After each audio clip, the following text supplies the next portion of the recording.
When I first started with photography in 2011, there was one lens that I used all the time. Not because it was the best lens, but because it was the only lens I had for my trusty old Canon EOS 450D. The lens I'm talking about is the Canon 18 to 55mm kit lens. It doesn't have the widest aperture with f3.5 to f5.6 at the longest range, and it also isn't necessarily the sharpest lens, either wide open. Compared to more expensive lenses, this lens doesn't hold up, definitely.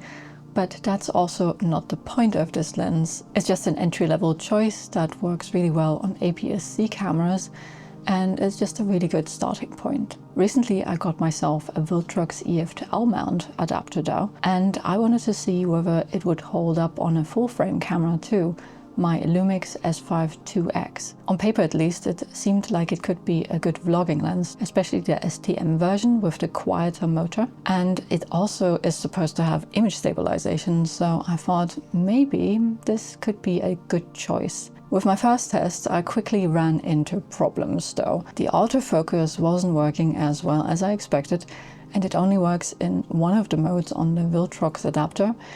And also the image stabilization, well, kind of hit and miss sometimes. And shooting photos on it means a fairly drastic crop too, because it only works in that one mode, and it automatically switches to APS-C mode on the Lumix. And that means you lose quite a bit of resolution. I wanted to give it a fair chance though, so I decided to take it on a proper photo walk to a town nearby that is just a few metro stops away, and that I have never explored before. I wanted to shoot this lens exactly how I used to on my old Canon and just photograph whatever I find. So a mix of urban landscapes and street photography.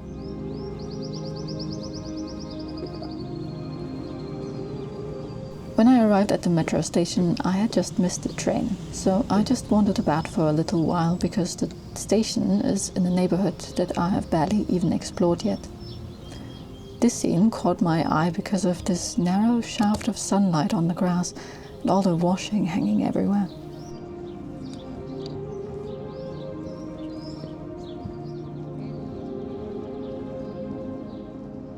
Then I headed to a building that had caught my eye at a distance already. All over the neighborhood you can see this poison graffiti tag, and I tend to photograph it whenever I see it.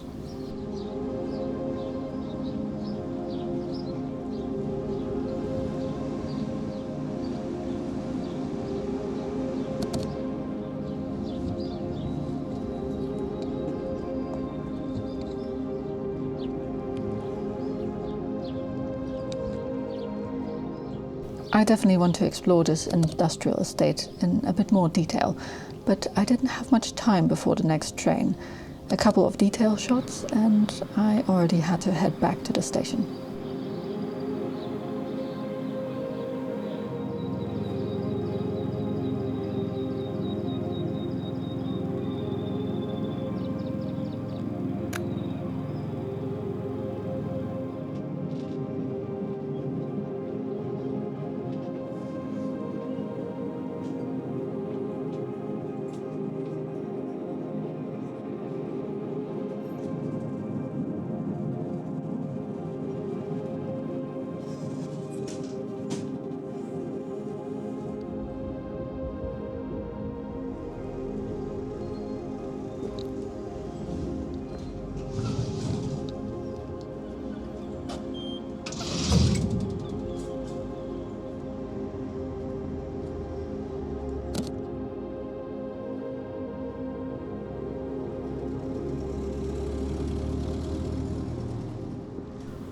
I had seen these trees in bloom from the train a few days earlier, and I got off at this station to photograph them, although I was headed somewhere else. I was in a spring mood because allergy season hadn't started yet.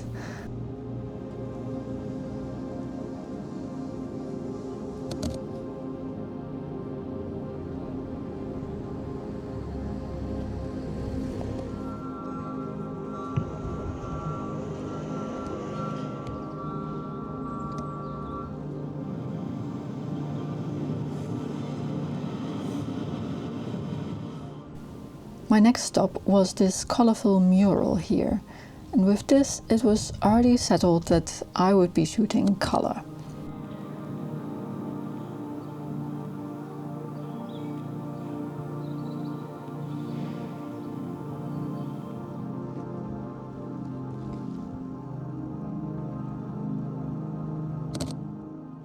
The light was beautiful, and I had picked the perfect time to go out. Timing is very important for street photography, because certain times of the day around here can get very busy, and at other times it can be virtually deserted, like in this place here. I hadn't been to this place before, so all I had to go on was siesta time, when it gets very quiet. I had chosen the end of siesta, so that I would run into more people later on during the walk. Not right away though, and not everywhere.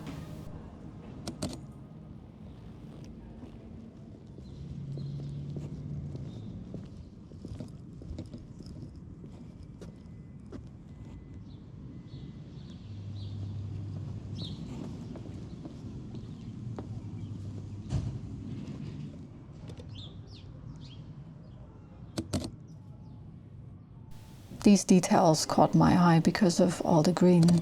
It's just beautiful.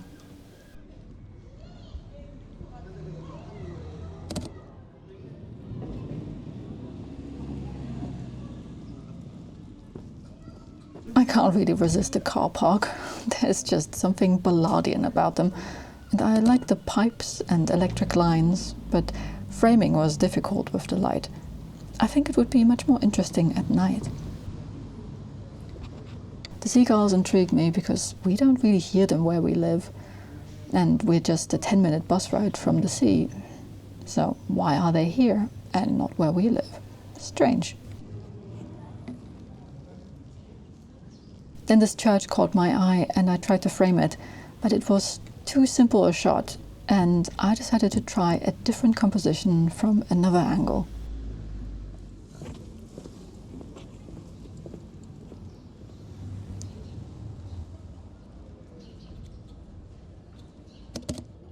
This works much better, I think. The weird lamp and the moon both add to the church, and I got lucky with the seagull too. Although I wish it would have been further towards the right in the shot. But well, you can't have everything.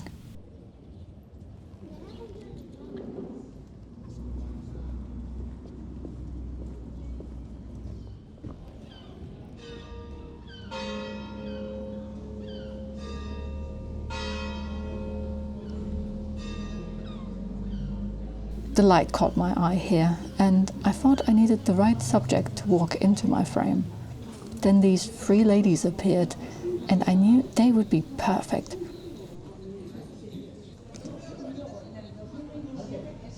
I really love how this one turned out. The way the light catches their hair, and also the hair of the woman in the background, it's perfect. There are layers to this too. The pretty building on the left and the way the street turns. So it's not just one thing that makes this picture interesting. I always like that, when a picture has layers.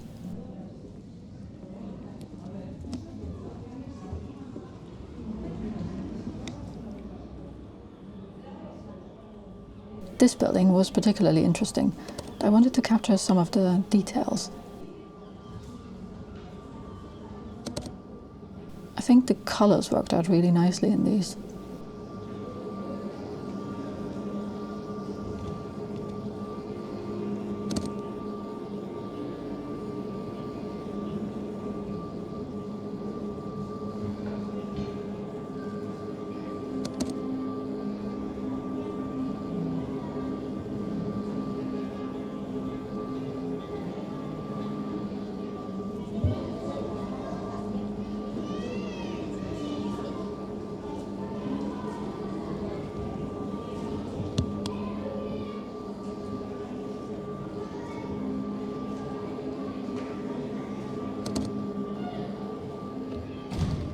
I couldn't walk past this Guernica mural without photographing it.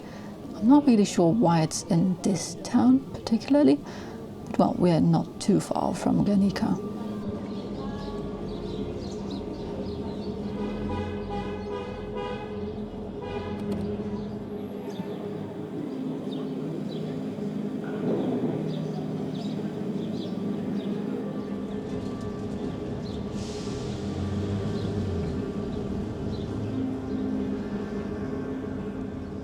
And of course, I couldn't really walk past this tree without taking a whole bunch of pictures. Spring and an allergy season starts, and I'm not that happy anymore.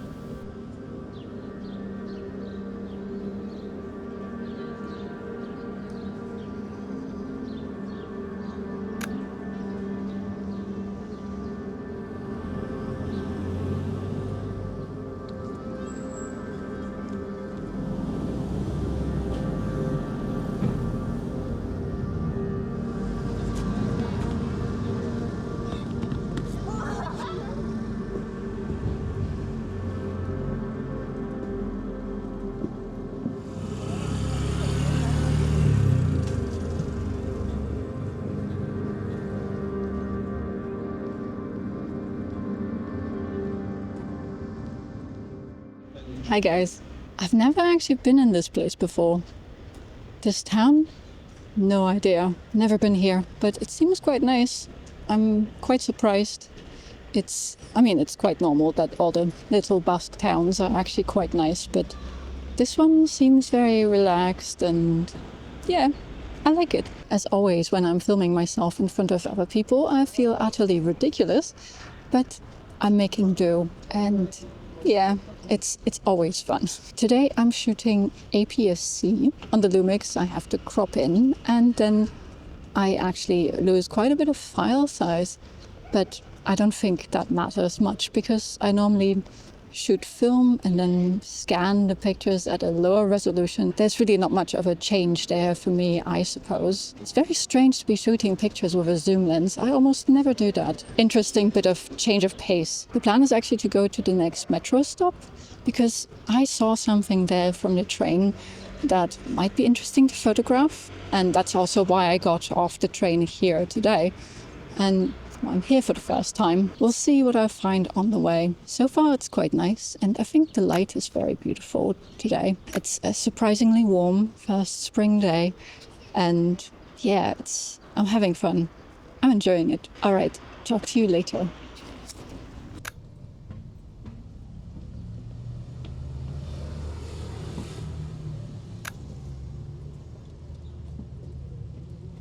I've made many mirror self-portraits over the years. I can't really resist them. This one was fun with the advertising on the right.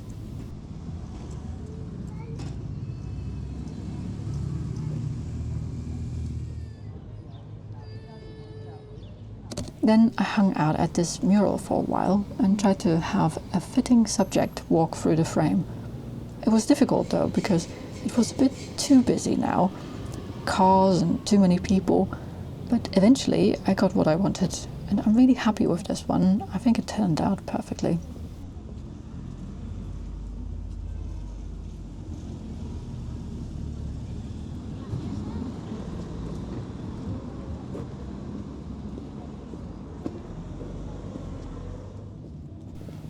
The light was really beautiful, and I kept getting distracted by it. Although I had almost reached my destination and wanted to get there, but I had to stop and film it and take pictures of it, and yeah, well, kind of golden hour, so I can't really resist that either.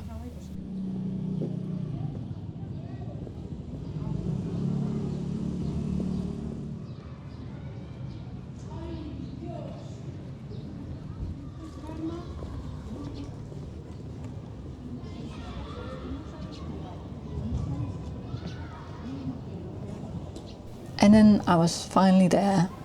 This underpass looked really intriguing when I saw it from the train.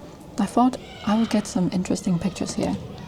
The columns really are quite something.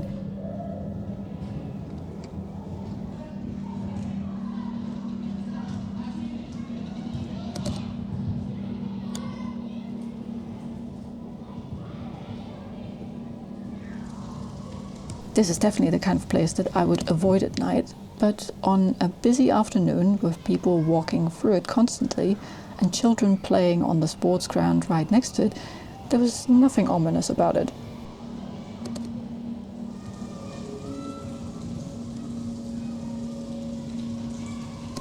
This is definitely my kind of place to photograph. A little busy, of course, with all the tags and graffiti, and it was a bit too loud for me with the kids playing sports right next to it. There was a lot of echo, so it wasn't too comfortable from a sonic perspective.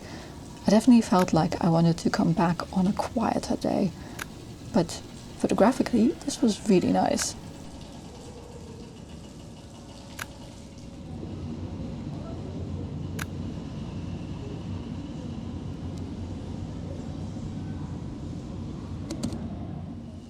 I love taking pictures of places with graffiti, and I always look out for tags. This one is interesting because it says Enigma, and that's a tagger who is active in a different town altogether. I photographed a lot of Enigma tags in San Sebastian, where we used to live, but he apparently takes the train and made it to this place too.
This one is one of my favorites because of the nice light and the colors, the shadows and the subframing. I think it turned out really lovely. And well, I mentioned the kids playing, so now you finally see them.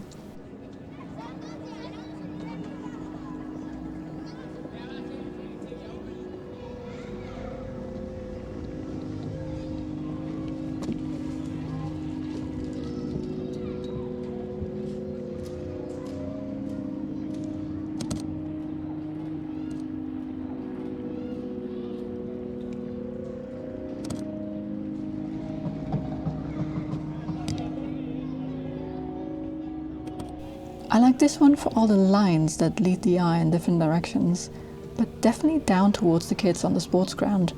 There is some graffiti in it too, but it doesn't draw the attention away from the patch of sunlight, and that makes it really fun.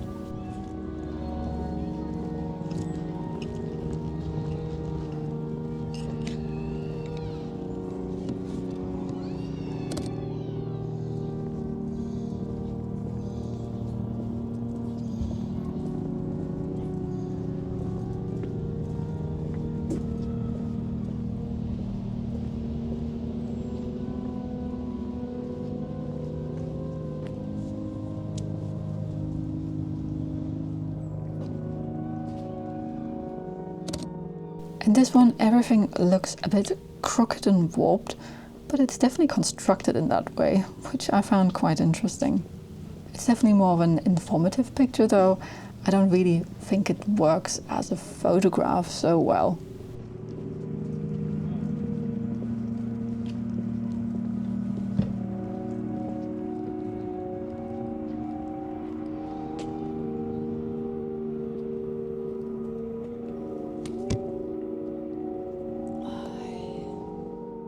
Now that was quite something.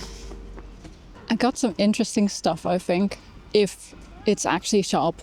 In the preview, it never looks sharp when I'm shooting APS-C. I'm not really sure.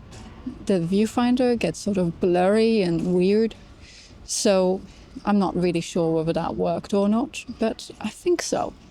Normally it does. I actually have another lens with me, but I think I'm quite tired now, so I think I stop here. And next time, maybe I'll take a different lens or maybe even some film, a film camera maybe. That would be fun, I think. But I now know that this place definitely delivers. Very interesting. I like it a lot. I think it might be perfect for my 35mm f1.2, the Voigtlander lens, on film perhaps. Ooh. Maybe black and white too. Yeah, a plan is forming in my head, and so I will come back. This time I was just checking out this place and seeing what I can find. Interesting, definitely interesting. Okay, it's kind of loud here, so I better go.